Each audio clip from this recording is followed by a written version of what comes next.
Hi Flosstube, I'm Lori and welcome to Once Upon a Stitch. Today is Sunday, November 5th, 2023. It is my 132nd Flosstube.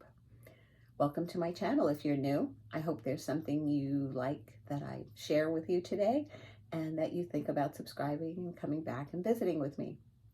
To all my regular subscribers, thank you so much for returning. And thank you for all those who have been sending prayers, good thoughts to our family. It's been such a great comfort to hear that and to feel it. So thank you very much.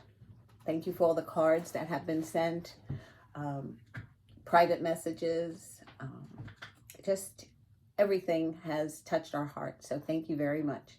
I will talk more about our family's journey at the end of the video,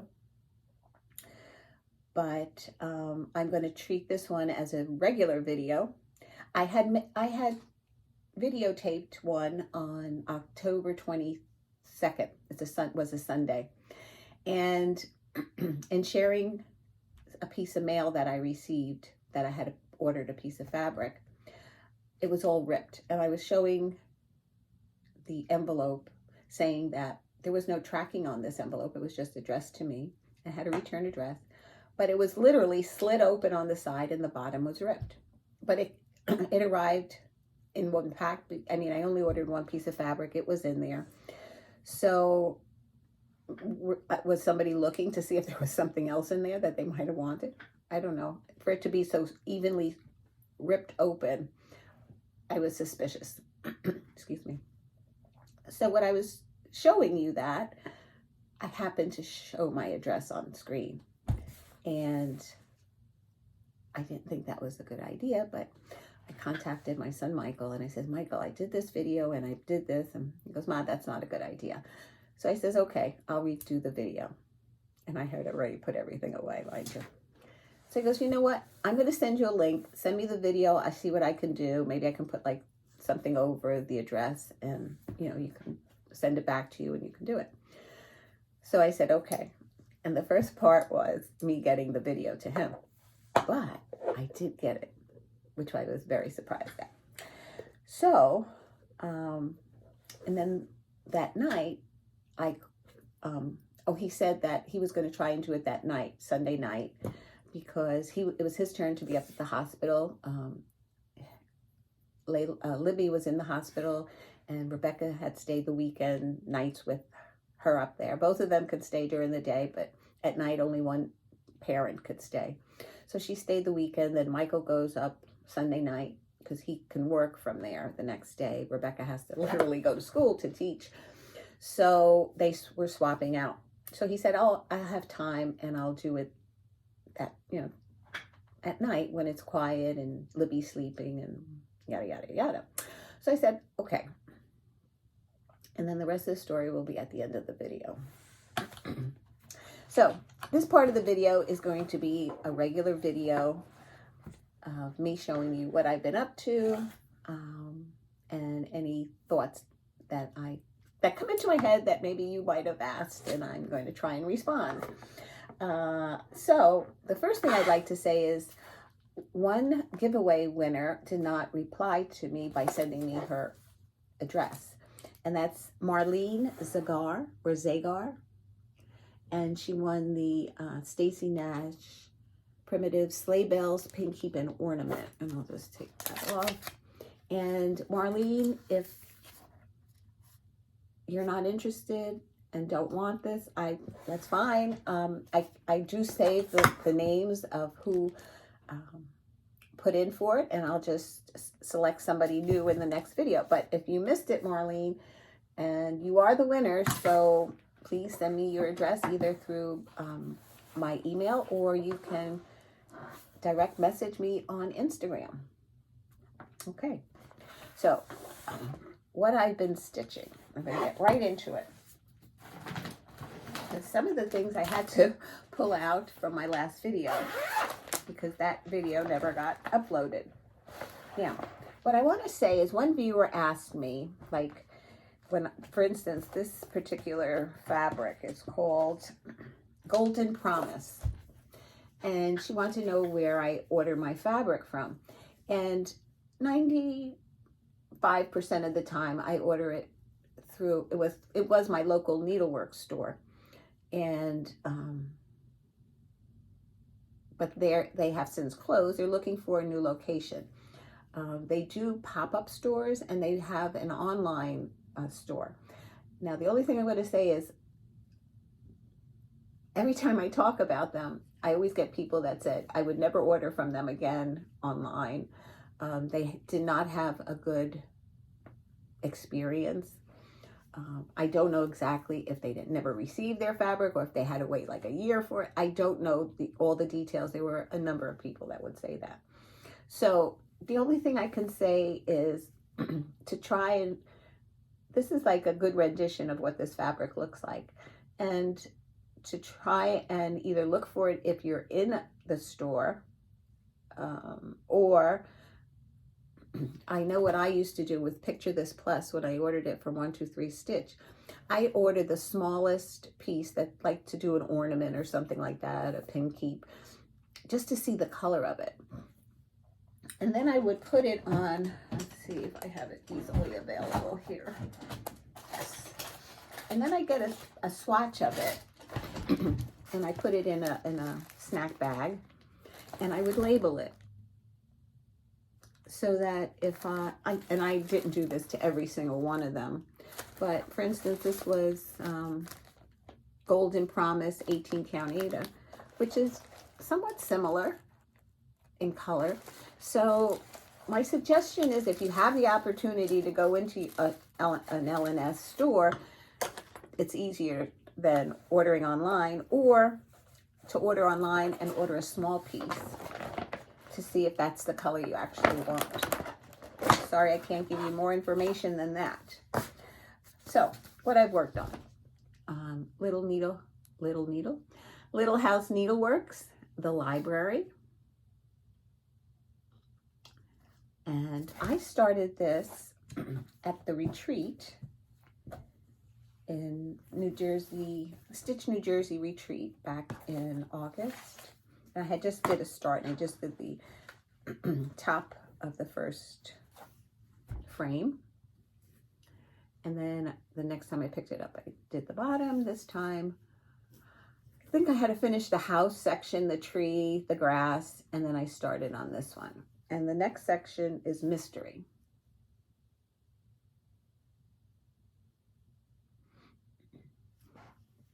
So, Little House Needleworks do series where they, do one thing at a time, but this happens to be all together, which is really nice.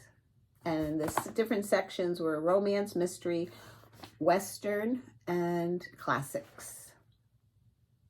It's hard to read on the camera.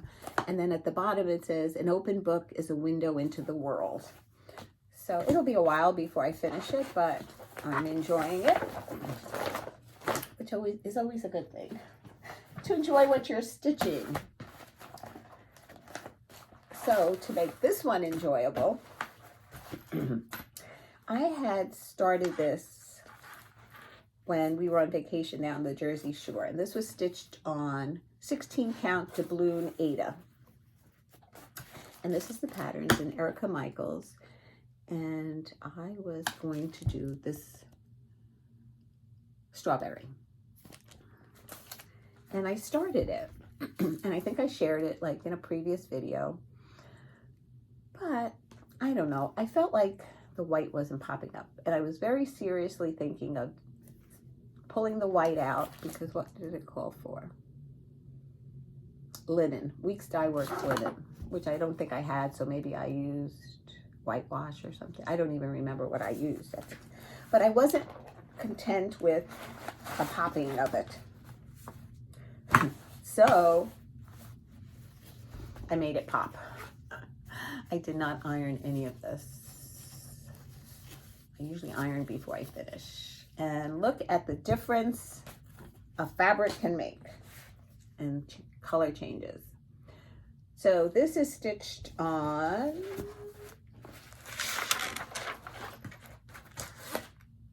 16 count dirty Ada. And I think it was Vicky, the Virginia stitcher. She stitched on dirty Ada, and I remember she stitched a lot of white and how it really popped and everything. And so you know what? I says, I'm going to redo it and try it. And I love it. I love bright Christmas. That's me. So I guess eventually I'll pull that out and use the fabric for something else, but very happy with the finish on that one. This one is By the Bay Needle Arts, Mountain View Day. And this fence, I can't tell you how many times I pulled it out. Because what I was doing the fence first, and then I was going to go back and do the fill-in. But somehow I skipped an extra, like I gave one green more space than it's supposed to have. So then, you know, like you get down here and you say, okay, well, it's supposed to be here, and it does, and it's not, doesn't meet up or something. So then I went back to figure out what I did wrong, and I did find that I had stuck in an extra space of green. So I ripped it out and ripped it out again a second time. But I finally got it. So what I stitched was everything from the, I guess the steps of the house down. I did the tree bark, or the tree without the leaves. The gate, and then I came down here. I brought this tree down to the bottom. So the bottom of the pattern is right there. So this is where I'm stitching. And this house was really, I think I mentioned it the last time, confetti. You had to be careful. Like, you had to pay attention a lot. And I like big blocks of color sometimes, most of the time. But I stitch on things that aren't. This goes with this one. Okay. As far as plans for 2024, I'm working on them. I've made a few changes. I made my list. I made changes. But I'm going to do a separate video on that. I'm going to do, I think, I don't know. Should I do 2 videos? One just of smalls, like they're going to be 13 smalls that I'm going to stitch. And then the other 27 are all different sizes. So I don't know, I think 40 is a lot to for you to have to sit through. So I was thinking of doing the video in 2 sections, like the ornament sections that technically is for my stitching group. We said Dee came up with the idea of doing 12 ornaments, and for the 12 months, and they did not have to be Christmas. They could be any holiday or any small that fit in the 6x6 parameter. And then as we were talking about it, we said, well, out of those, we have to fully finish. I forgot what the number was. And then I said, oh, we had to finish actually stitching them. I don't know if it was 6. And then out of those, we had to fully finish. There was like so much other stuff that went along with it to keep us on track, to keep doing it. My next one is Kringles. And thank you for the support. I had said that Dena half-stitch, cross-stitch finished hers, and I lost my desire then to stitch on it, because I'm like, oh, you know, I would see hers progress on it, and if it wasn't for all you viewers that said, keep going on it, I'm stitching it, I probably would have put it away till next year. But I finished this house, and I started, I did all the outline. The outline of the room had to be done. And then I put this carriage in, and I'm assuming this is Raggedy Andy, because there's another one that has more of a dress here. And I changed this white pants to blue. I just liked it better. So I still have to do the chandelier and the rest of this block, which is teddy bears and presents. It's this block right here. Oh, no. It's this block right here. Teddy bears, presents, I guess Raggedy Ann. And what's that thing? Oh, looks like a doll that looks in white. So I might do her in a different color. Just pick something from one of the colors in here. So that's the block that I have left to complete. Plus I have to add a candle wick here and the eyes on the gingerbread. I think the beads are going to be too large, so they have to be French knots if I'm going to put them in. And then I have to go back and put their French knot eyes in. So I'll probably get a little hoop and just hoop the section for the eyes and then complete it. So this is Kringles. It is beautiful, I have to say. I love it.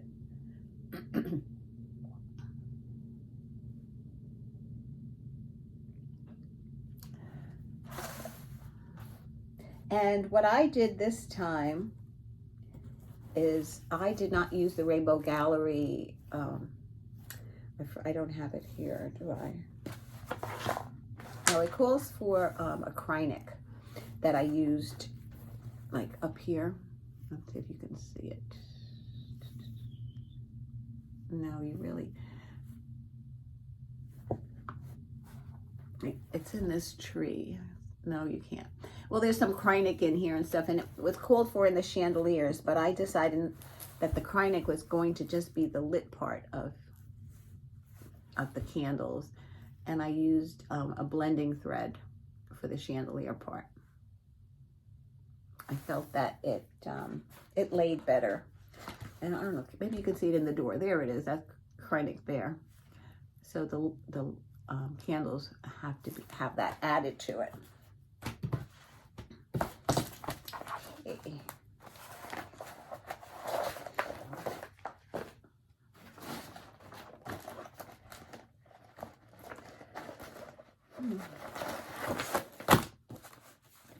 This is Cuore e Batticuore, Cuore dell'Angelo, and I believe I started this at retreat.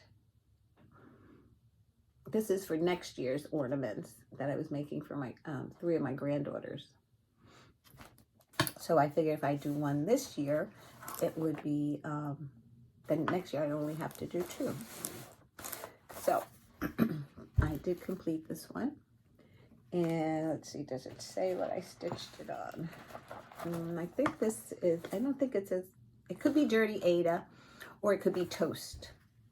And it's on a 14 count. And she's so cute.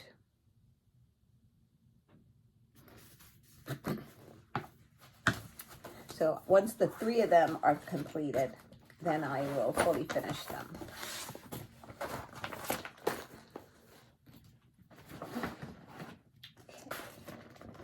Okay. Then I picked up another new start. And I'm getting ready. I'm working ahead for Valentine's Day, and that was the Brenda Gervais love notes that I had a hard time finding, and a viewer shared her pattern with me. And the previous one I had stitched was the Be Mine here.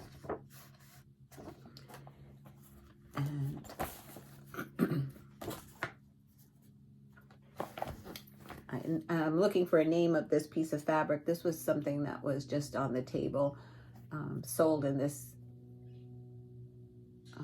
measurement because it's all serged, and so I did that. So I'll do that into a pillow eventually.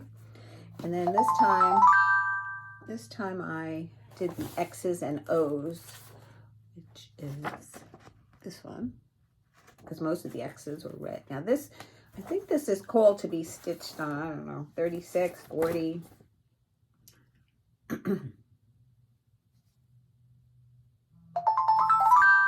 Sorry for that. I just leave my phone here in case any of the kids try to reach me, and it's important. That's the back. Here's the front, and that's X's and O's. So this technically was supposed to be stitched on a 40 count, and I think this is stitched on a 16 count Ada.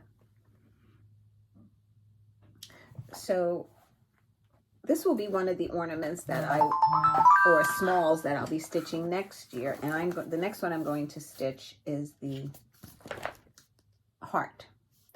So I'm with a lot of people in that I don't care for so much white, but I'm going to do it. And I'm going to try, I have two whites here. One is a sulky. Let's see, this is the sulky. Here, I'll hold it there. It seems thicker. And this one is the silk of Versoix 103s. So I'm going to do a little line at the top of the fabric and a bunch of X's, like maybe, I don't know, 5, and do like 3 rows and see which one looks better on the fabric. And I will go with one of these. So I can only have to use one strand instead of trying to have 2 strands look good together. And if I have a piece of 18 count fabric, which looks like I might have to look for a piece of fabric, so we'll put that one over there. Even if it comes out bigger, you know, like, I'm not the type that everything has to be matchy-matchy. Because eventually if somebody says, oh, that's really cute, and I was like, oh, here, it's fine. Okay, what did I work on next? Oh, this was my big one. This is Oh Holy Night by Stony Creek. That if I'm not mistaken, Tonya, I think you said we were going to start this together last December. Did you start it yet? Okay, this is where I've gotten to.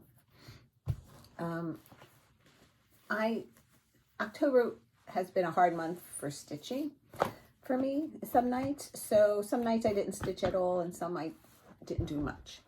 So basically I did this section up here that I know for sure. How much of this, I don't remember, but I know for sure I got that part done. This part is all completed and outlined of what had to be outlined. So I'm working on the next shepherd. And once I get into it, I know it's like, there's sections of color and then there's sections where, you know, more confetti than color. And I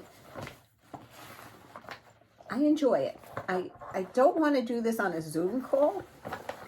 I want my quiet time when I'm working on this. Maybe just, I watch TV a lot when I'm stitching. So having that noise in the background, I like. You know, I don't have to watch. I can just listen, but pay attention. But what I did want to share with you that in working with this is a 25 count Niagara Blue Lugana. And I found that the ballpoint needle worked best for me with this fabric and the call for DMC. I don't know if you can see the ballpoint on here. It's a little, see, like there's an indentation there. And I found that works the best. So I put that needle, not to keep it in my fabric itself, but I put on a little piece of fabric.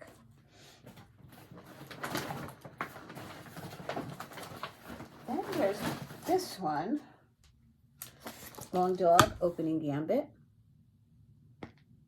And I have no envelope for it.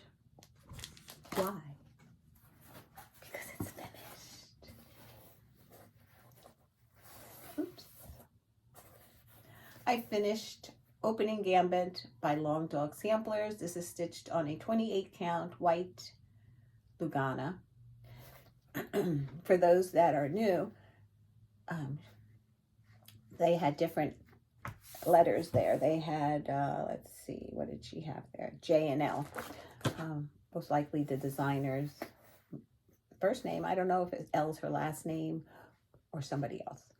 but since this is for Michael, I asked him what he wanted me to put on here. He wanted Rebecca's name first, his second, and I changed the year. The M, according to the alphabet in the chart, did not fit in there, so I had to do a little adjustment, but I got it to work.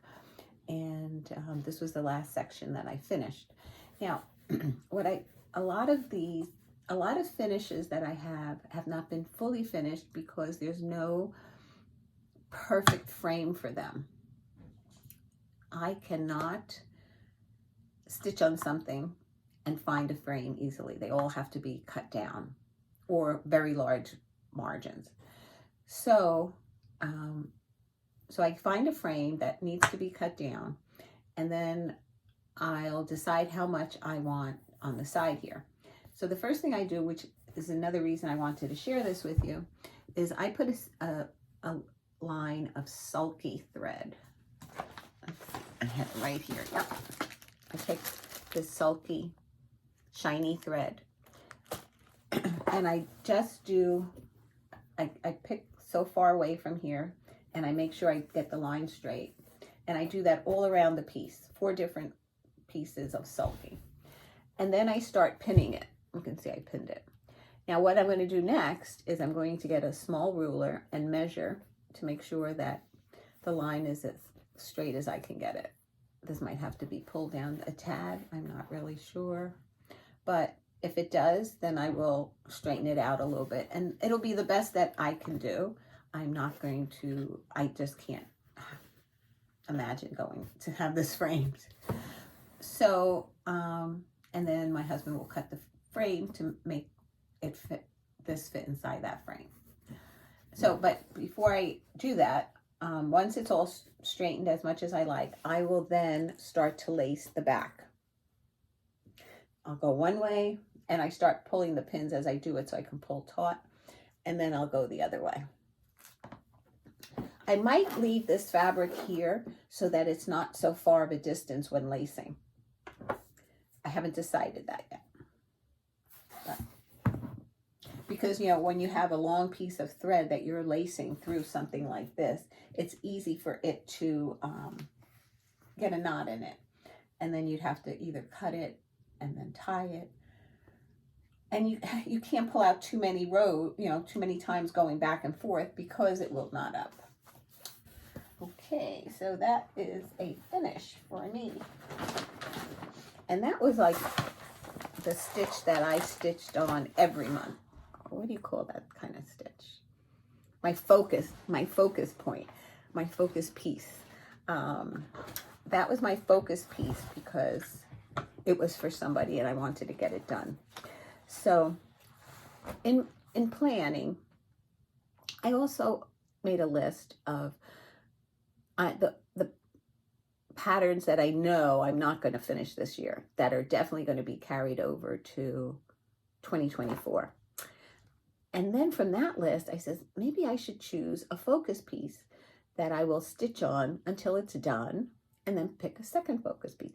So I made a focus, so I did all the list of all the ones I feel I will be carrying over. And I think right now I think it's 20. And last year I carried over 30 and I was trying to get to 40. So I think that's why I'm starting so many things next year, because I want to have whips to choose from, not the same ones. I know those stitching the same ones, you get them done, but maybe having that focus piece and then working on that every month and then doing the rest however you feel you can work your acrostics. I mean, I like doing the acrostics. I like participating in the 24-hour acrostic and in the magazine monthly one. And I also started a new group. It's called the Daily 30, where they have different stories, and you have to. It's a little difficult, but I have to figure it out yet. So I'm going to be joining that one as well. And you're saying, why are you doing this? And I'm probably doing it to keep busy.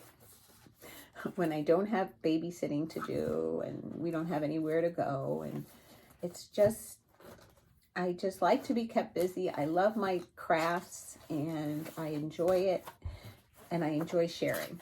So that's why I do it. Okay, the next one I worked on is Little House Needlework Spring ABCs.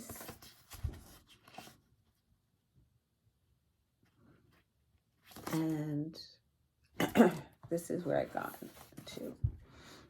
I think I started this last month. 2 days, and then I put the 2 days, and I don't think I did much. I think the A, bunnies, seed, and flowers were done. And then I added this time the flowers, the bunnies, the tree or vine, and the gate. And I started this flower going down. So, I mean, I would like to get this done before spring. So I have, right now I have autumn up. I don't know if it's fall ABCs or autumn ABCs, that's up. And I have winter waiting in the wind, and I have summer done. So spring is the last one that I will be doing in that series. Next I worked on, and that was a 16 count boy blue Ada. This one I picked up is the Scarlet House Seeking Refuge.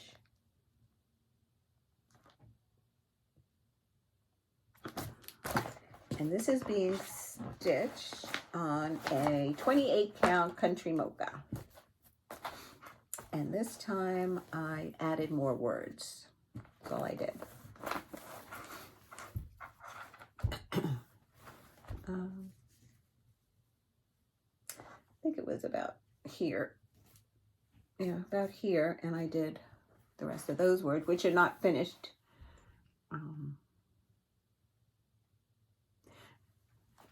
So it reads, for those of you who are interested, I know I like when people read it. Most people don't. When the world seems to be out of control, I find a way to nurture my soul. Seeking refuge with needle and thread, the angst and anxiety no longer I dread. Actually, when I'm really upset, I can't stitch. But I just can't. But I do like the sentiment of it, of doing something that calms you down. So this is where it's at right now. The top is all finally completed. Instead of her work in the year, blah, blah, blah, I decided to just mimic the other vase on the other side. So I think the next time I pick it up, though, I will now start the bottom here and start bringing this over. Yeah, I enjoy this part. So I'm looking forward to that. This is a great piece for acrostics. There's usually an S and an R somewhere in the word. Not all the time, but that's a great piece for it. Okay. Okay, I have a few projects in here. The first one I'm going to show you is Tiny Town, Christmas Tiny Town. This is what it looks like.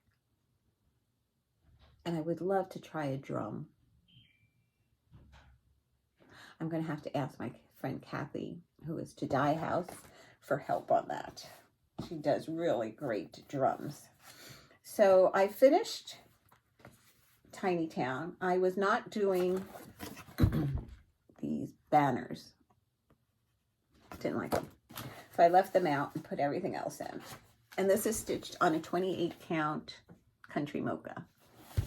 And I put the fabric at the end to make it, to make sure I came over enough here so I had enough room on the piece. But actually, I could do another one at the bottom.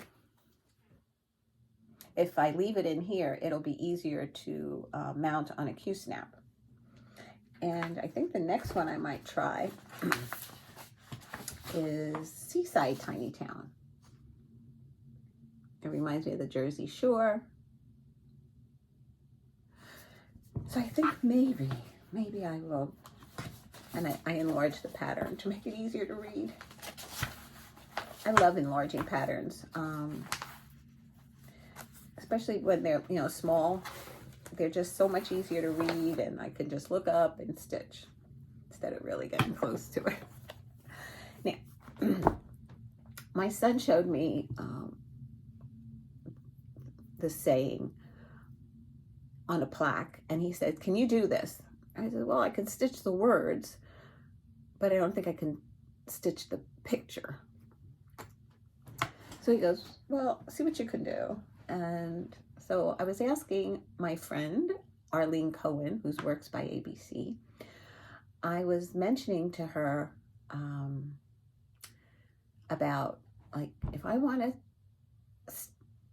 not design, because I'm not designing anything, but write words for a cross stitch, and I want it to be, let's say, within the parameters of an 8x10 frame.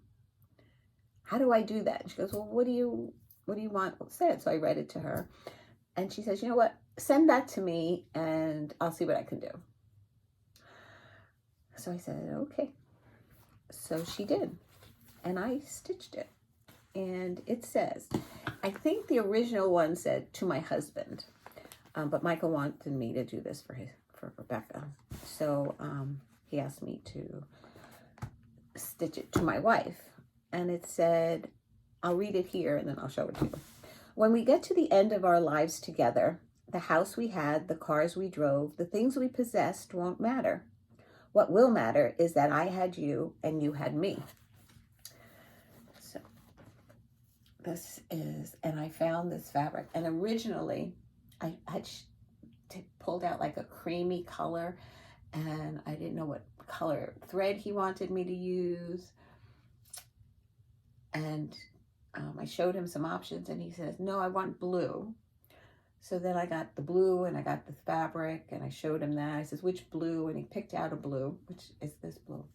But then, I don't know, somebody above guided me and found this in my stash of fabrics. And I think it's absolutely gorgeous. So I think a white frame. So I have to get a nice 8x10 white frame.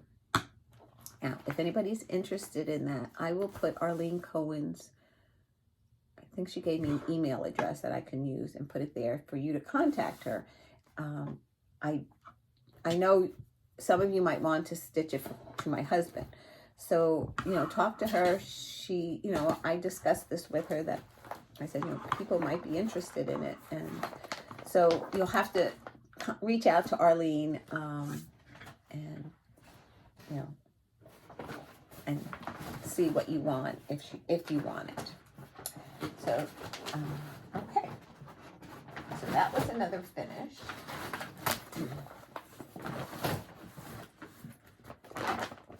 See, what did I work on here? Oh. Plum Street, always remember. I had a little bit of the grass to do, and then this grass and the eagle. I forget which side I had to do. I think it was this side that I had to do. Well, it could have been this side. Maybe this side was done. I did. I'm telling you, the more that I get involved in certain things, the less I remember stuff. But anyway, this is stitched on a 25 count Stormy Night stamped fabric. So it's like country mocha, where one side's modeled and the other side isn't. And I have a finish. And I'm very happy with this. Very, very happy.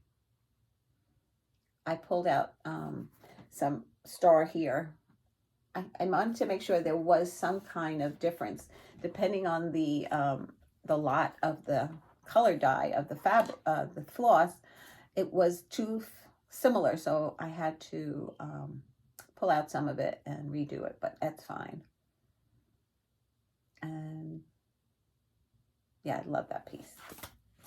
Is there anything I'm going to tell you? No. sometimes, you know, when I'm stitching something, I says, oh, I have to tell my friends about this. And if I don't write it down, it's like my husband when he goes food shopping. And like if I say, oh, don't forget blah, blah, blah. And if he doesn't write it down, I'll say, did you get blah, blah, blah? And he's like, no, it wasn't written down. I forgot. We're at that stage, people. And I used to be so good.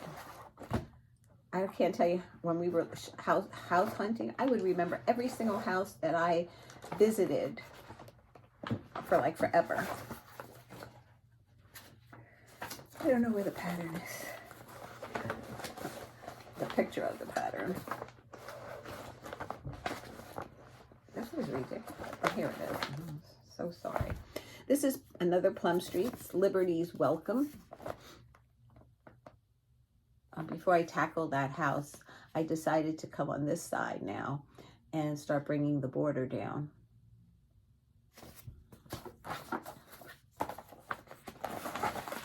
And this is stitched on a 28 count Heritage Lugana.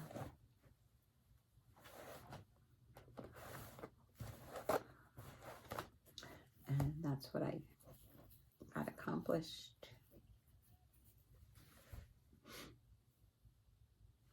The first day I got most of it done. The second day I was on a Zoom call and got hardly anything on it. So it's basically this flower and vine that started. So I have flowers to put on certain sections of these vines. And this is the piece. This is going to be a big piece. Well, that's the bottom of it, but it's wide.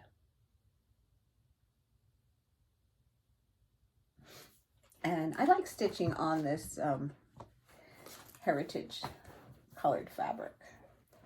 I know a lot of dyers, I don't know if it's the same Heritage everybody's using, but I hear people saying, oh, this is Heritage.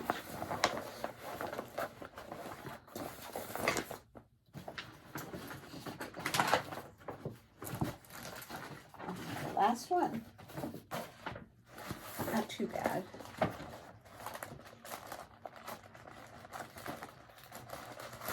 This is the sampler company, Brenda Keys, and this is the Plant Wisdom Sampler.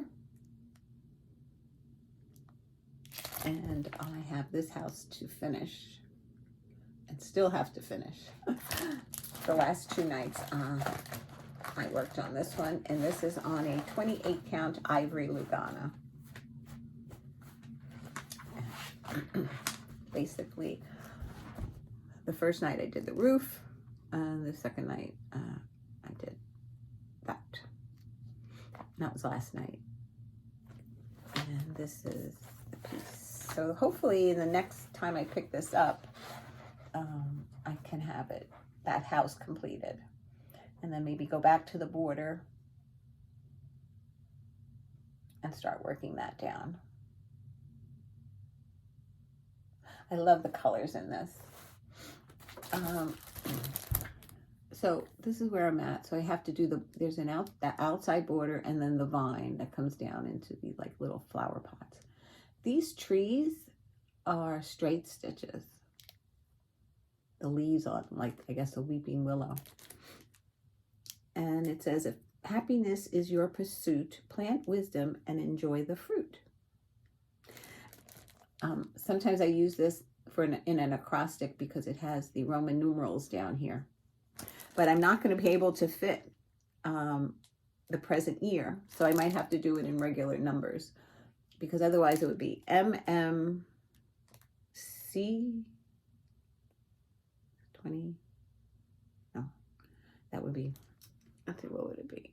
MMXXIV for 24. So there's not enough space in there. So I probably might just do it in regular numbers. I'll see how much space I have and see if I can fit it in there. Okay. So I just want to check my notes to make sure I covered everything on cross stitching with you.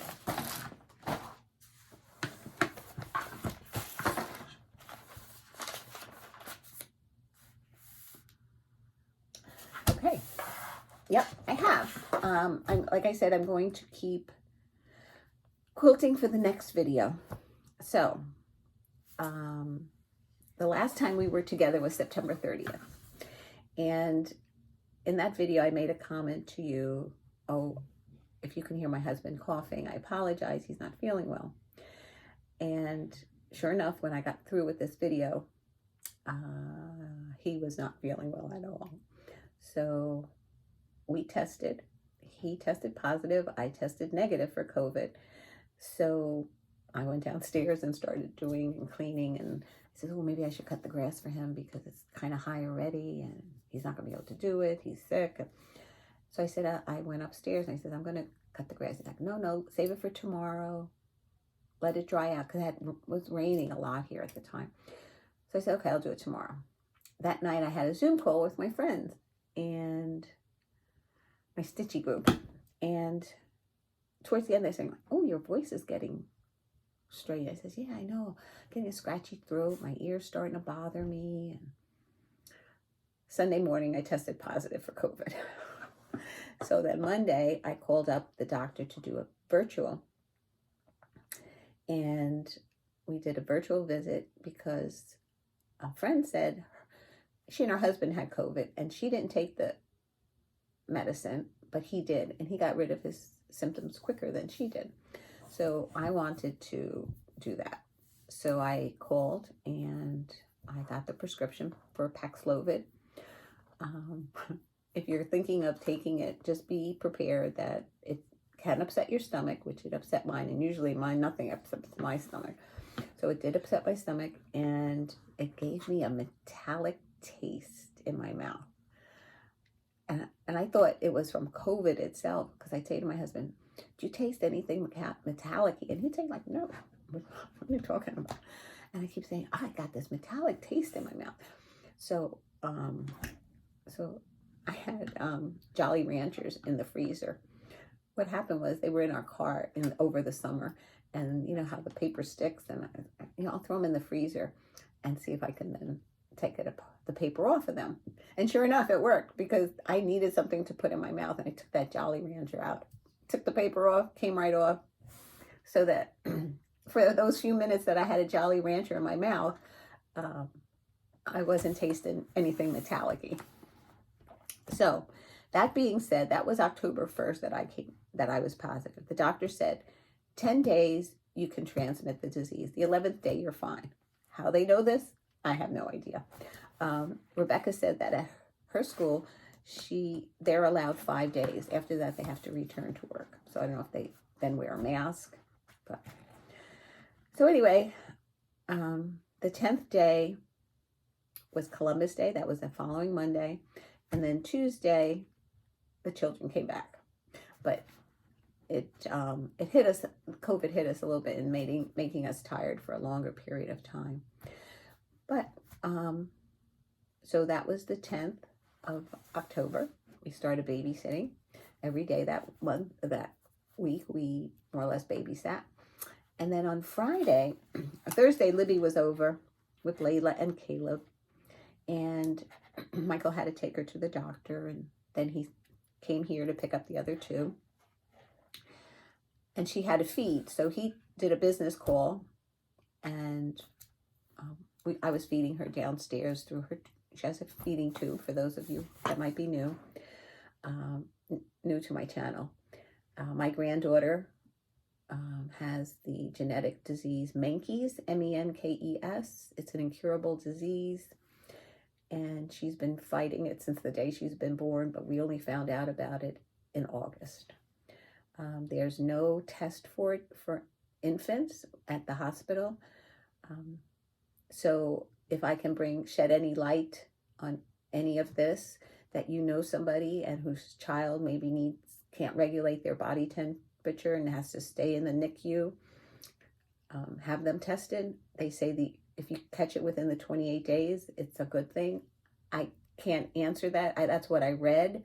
I don't know if that's a fact or not. But finding out earlier, maybe, I don't think they even know. I think it's all a trial, which Libby was part of in Ohio. So that Thursday, she was here with me and Sal, and Michael was up here, and we were feeding her, and she started coughing. And I explained in the previous video that she has had a lot of like mucus in her, and she'd start coughing, and it would start coming up, and then she would like vomit it all out. So she started doing that, and we stopped the feed and took her out of there, washed her down, cleaned her up, changed her. And the next day, Rebecca brought Libby to the doctor. And long story short, the doctor suggested she go right to the hospital with Libby. And she did. Michael happened to be working and met her there later on. And he texted me, I guess it was around 11. Well, they texted me earlier that they were on the way to the hospital. And it was like, just say, keep me informed as you can. And so, long story short, Libby was admitted to the hospital. Michael was up there. Her breathing was not doing very well. They were talking about intubating her. And then since they admitted her, then they intubated her. She was in the, PICU, I think it's called, Pediatrics Intensive Care Unit. And so they had to sedate her, to intubate her. Now, her veins are very difficult to get IVs in.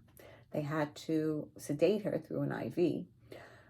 So, yeah, that was tough. So Michael and Rebecca had to leave the room for them to do all this work on her. And so she was sedated, and they had her intubated, and they were then pulling mucus out from her somehow. I wasn't there. I don't know how they did it, but they were attentive to her the whole time that she was there. So that was Friday. Saturday and Sunday and Monday, Rebecca, I think, spent the nights up there.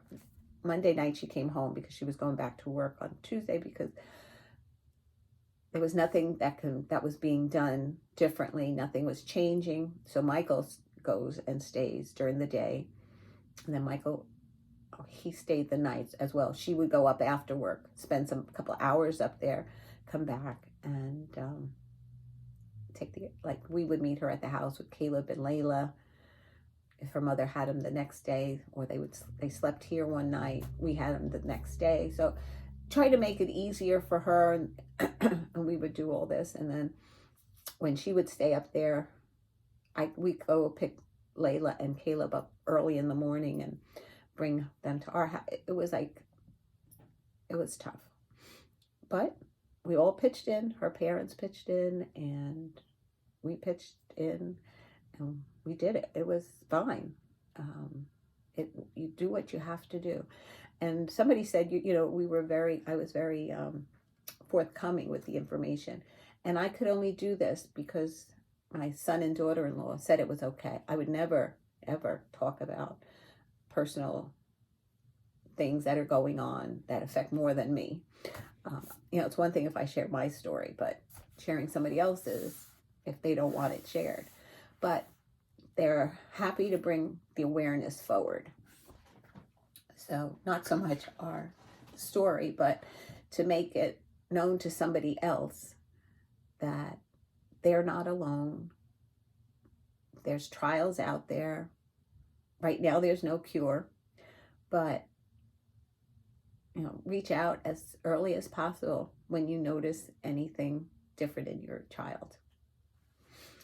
Okay, so that was the week of the 16th through the 20th. She stayed in the hospital, and I think it was either the 20th or the 21st. They were lowering her sedation. They had her on fentanyl, then they put her on morphine, and then they were bringing her off of that as well.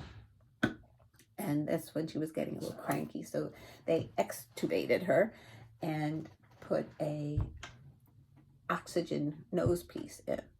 But little Libby a lot of times used to breathe through her mouth, so that didn't help. So then they put this mask on her. And meanwhile, when she was intubated, they put tape on her, And then, you know, they had all these tubes coming in and out of her. At one point, they had a port up in her shoulder because that was the closest vein they can get into, but it affected her heart rate, so they had to move it. This child has been through so much and is such a warrior, and most of the time, like, in your arms, she's like the happiest little girl. And so then I made my video on the Sunday, the following Sunday. That was the only day that I didn't have children. So I says, you know what, let me get a quick video in, you know, share what's going on with Libby, that she's getting better. They, you know, extubated her and, you know, getting her to a point where she's clear of everything. She had COVID, pneumonia, and then she also got, she had the para-influenza, which is the flu, and then she got pneumonia a couple of days later. So they were dealing with a lot with her. But she was making progress. So we were all very thankful for that. And we said, okay, one more week. Hopefully within the week, she'll be home. We were like so praying and waiting for that. So that Sunday was the only day I didn't have children. I said, oh, let me make a video real quick. So I did. And that's when I made the mistake with the address. And then that Sunday night, I did manage to get the video to Michael. That Sunday night, I said to him, I just texted him and I said, oh, how's things going? Expecting him to say like, oh, Libby's sleeping and I'm working on your video. And he's like, Rebecca's on her way here. There seemed to be a problem with Libby's blood levels. She got really, really pale and her blood level went down. I said, okay, just, you know, keep me posted of what's going on. And he said her eyes kind of roll back. And part of the thing for Menkes is that the children can have seizures, and she hadn't had any. So that was a good sign, if there is a good sign to this disease. And he said her eyes rolled back, and I said, was it a seizure? And he goes, they don't know. They don't know. They didn't think so, but they don't know. But there might be a bleed somewhere. So I think Rebecca got there and saw her, and then they brought her in for a CAT scan, and they found no bleed. And so that, you know, that was a good thing. He told us that, and I says, okay. Are they going to let both of you stay up there? Because this is like late at night that Rebecca went back up. And he said, I don't know. He says, if anything, I'll drive home. So I said, okay, be careful. Because it wasn't a close drive to the hospital. So, not that he should not be careful if it was a close drive, but it was a distance. And so anyway, I says, just, you know, let me know if anything changes. And I had my phone by my bed. And then, so Rebecca stayed the night. Michael called me at 4:30 in the morning, goes, I'm heading up there. I says, oh, you came home. So I says, what's going on that you're going up there so early? And he said, she seemed to have another episode, so the surgeon's coming. And so I'm going up. So he's like, surgeon for what? What are they operating on? So I guess they found that bleed. They didn't really know where it was coming from, but they were going in. So that was Monday morning. And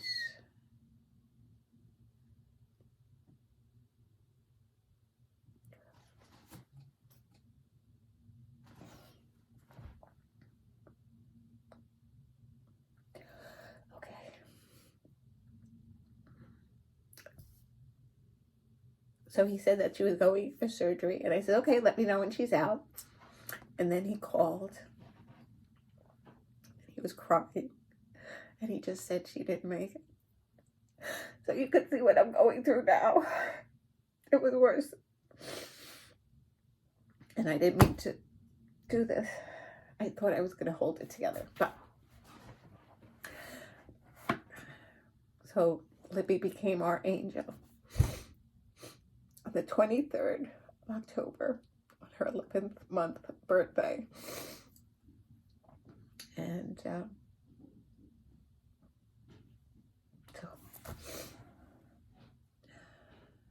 So we got through that. The funeral was that Friday, a week ago yesterday.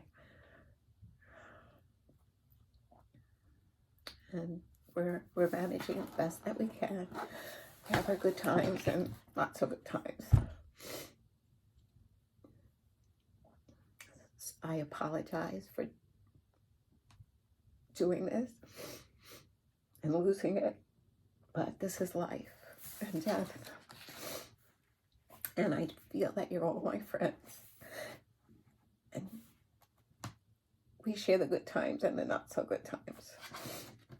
But I'm hoping that Libby is not suffering anymore. She's not going through any more medical procedures. She was supposed to have her hip operated on in November 13th.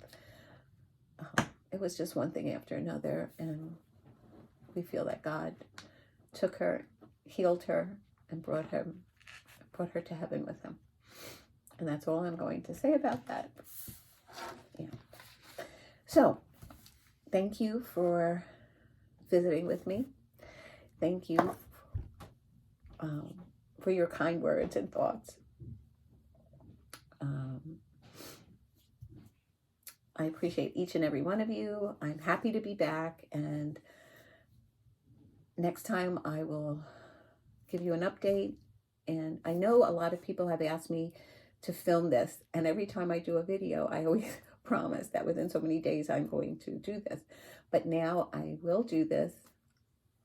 I won't say when, but I have to change it out because I want to start taking down some fall stuff and putting up some Christmas stuff. So until next time, thank you, be kind, enjoy yourself, love one another because I love you. Mwah. Take care.